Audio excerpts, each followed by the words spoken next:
Today we're taking on a culinary adventure to create something truly special. Buffalo salmon. Everybody's had buffalo wings, and that flavor goes with just about anything, and it works awesome on salmon. I've got 4 tablespoons of melted butter.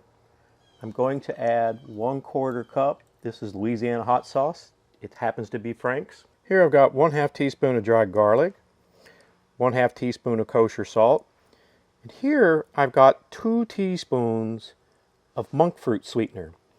Comes in a bag, looks like this. I use it instead of sugar.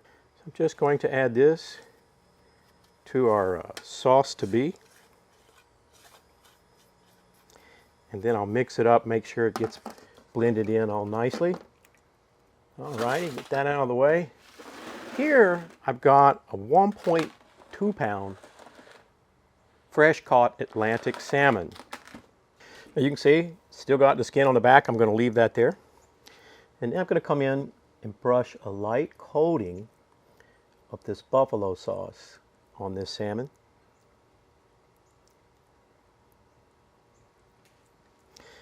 Doesn't take much, right? And there's our sauce. Now the rub I'm using today is from a local barbecue place. It's called the Butt Hut Smokehouse. They have great barbecue. I love this rub. Kay and I were there.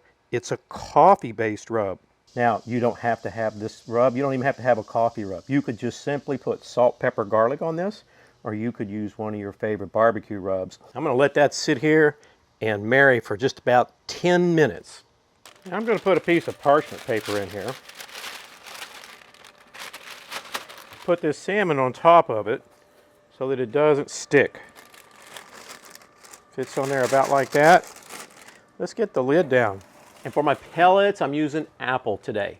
Now I've got this pellet grill set on 225 degrees. And we'll check back on the salmon in 30, 40 minutes, see what temperature it is, because I want to hit it up with some more of that buffalo glaze. Now it's been 30 minutes. Let's go check on the salmon. And there's our salmon. Starting to take on a little bit color. We'll check the temp, but I doubt that it's ready. You want to get here in the thicker part.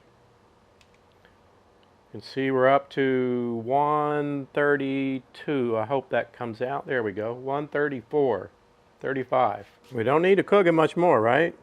140, 145 is about where I like mine. I'm going to put another layer of that buffalo sauce on there. Then we'll get the lid down and check on it here in 15 or 20 minutes, see how it's doing.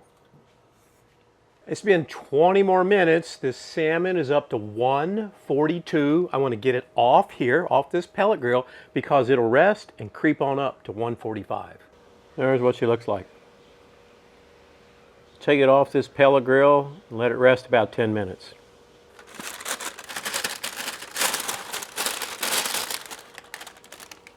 The way I'm going to finish this is I've got, this is goat cheese, little goat cheese crumble.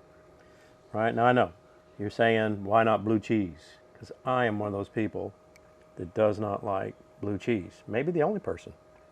Right, and of course, this goat cheese crumbles, it's really, really soft. But I like the goat cheese. Right, just going to put a few of those on there. Now I've just got a little chopped green onion, contrast and color. You could use chives. I didn't see any when I went to the grocery store. You could serve this on the side, but I'm putting a little ranch on here. And again, you're saying blue cheese. I just don't like blue cheese. Final step, got just a little bit more of that buffalo sauce we're going to put on here. Just drizzle it on there. You can skip this step. There we go. Just give her a cut. And then open it up. See what it looks like. I need to cut through that skin though if you want to see it.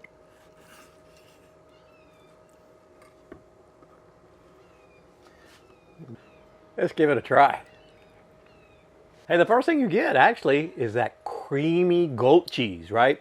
And then the salmon, super moist, and then followed up at the very end with a little of that buffalo sauce kick. Hey, if you like this recipe, I've got 2 more salmon recipes right down below.